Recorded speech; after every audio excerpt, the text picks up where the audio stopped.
much more, quite frankly. It's just the luck of the draw and the decision that was made at the time. And for me, I think it's the driver that makes that call. And what looked like it was potentially a little bit early from Hamilton coming in for that change to intermediates was absolutely inspired. And it's expecting further light rain in a couple of minutes.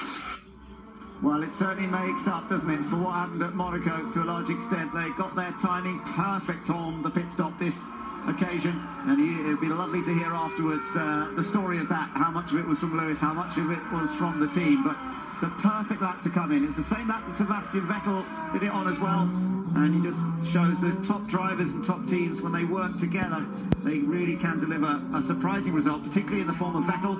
Hamilton being out in front is not a surprise, but he did have to fight for it a bit more than usual this time. Well, that's the thing with Hamilton. He's box office, isn't he? He gives us all the action from that restart where it looked like he'd just been too aggressive. You know, it looked like he was in his, not desperation, because he doesn't drive desperately, but his desire to win this Grand Prix.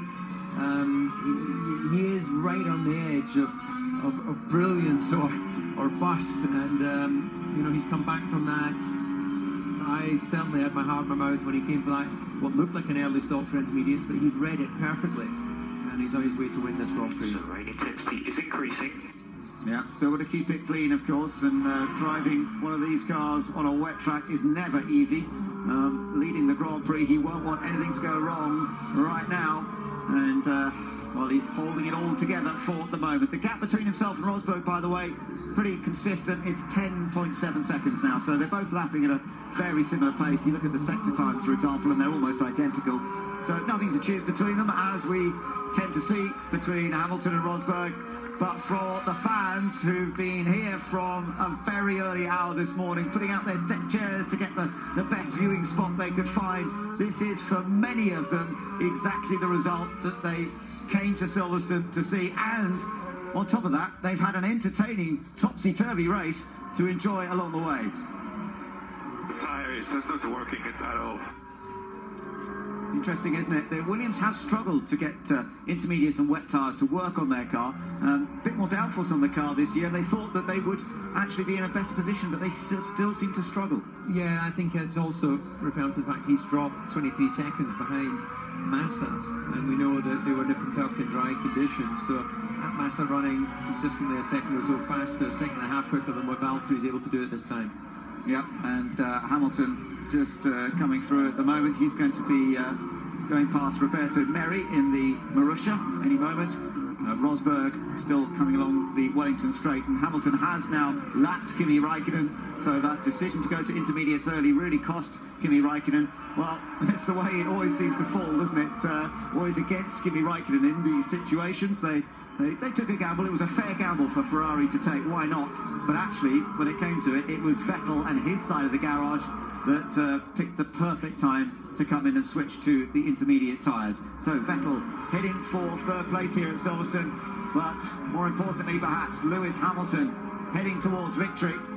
He started from pole position, of course, and we thought it might be straightforward. He was beaten into the first corner by Felipe Massa and Valtteri Bottas. He fought his way back past Bottas, but then on the restart, after we had the safety car out there, he put it on the grass and dropped to third place. But just listen, sort of reception he's getting already. He will be going around to start his final lap now. Has to maintain the focus and concentration in these conditions. Can't afford to let up, because that's when a car will bite you. And meanwhile, on board with Fernando Alonso, and, well, looking secure. Ericsson's got the gap down to 12 seconds, so taking a lot. It's taking about 4 seconds a lap out of Alonso, who is doing everything to just get this car around. He's one lap down in the Grand Prix, but points are points. Contact with his teammate Jenson Button at the start of this Grand Prix, but Fernando Alonso has hung in there. You wonder if it was all perfectly okay. They changed the front wing, the nose cone, of course, so it should have all been back to as good as new, pretty much. And he is hanging on in there for the final point in this race. But Lewis Hamilton now on that last lap, coming past the BRDC clubhouse. The cheers from the crowd on the outside, and Luffield here as well. They have been given a tremendous race to enjoy. They must have wondered whether Hamilton was going to win it in the early stages when he was stuck in third place and didn't seem to be able to make any progress. And then, of course, there was the other moment when he came into the pits and we all thought, what's he doing, putting the intermediate tyres on? But it was beautifully judged, and now he's just got the final half of the lap to complete. And what a great part of the lap he's in, the Beckett section of corners, and you see there perfectly from that onboard and the camera helicopter image, the sweeps that take you out onto Hangar Straight. Not much elevation change here. I think it's about 11 metres across the track, so in racing terms it's like a pancake. But a pancake that he loves. Look at this, the crowd on their feet already, the sun beginning to come out once again on a classic Silverstone changeable weather Grand Prix. He's down into the Vale.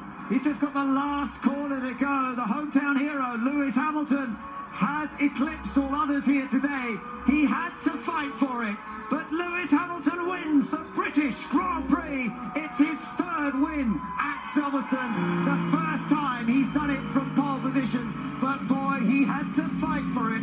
He had to use every element of his skill, make the right calls on the pit stops as well. He did it beautifully, and in the end he leads a Mercedes 1-2. As Rosberg finishes second, we'll see Sebastian Vettel finish in third for Ferrari. Another podium to add to his tally this year. It's been a solid season, of course, for Sebastian Vettel, and he is third in the championship and getting a great result in the end with a beautifully timed pit stop himself. But you have to feel for Williams. Felipe Massa has crossed the line in fourth place, and we're about to see Valtteri Bottas, but he's got a bit of pressure on in the last couple of corners because Danny Kvyat has caught him massively in the last couple of laps, and that is for position here. Can Bottas hang on for fifth? I think he's probably got just enough here, as Danny Kvyat in the Red Bull has thrown everything into the chase. Ultimately, Williams have to settle for fourth and fifth. Red Bull come home in sixth with Kvyat. Hulkenberg will finish seventh ahead of Raikkonen, Perez, and the final point does go to Fernando Alonso in the McLaren. Time to enjoy it for Lewis Hamilton though. Get in there, Lewis. Great race, mate. Great race. Fantastic win. Absolutely unbelievable drive, Lewis. Fantastic. Well done. Great guy. Great job, guys. I'm so happy with that. Thank you to all the fans that come in. That one was for you. Thank you.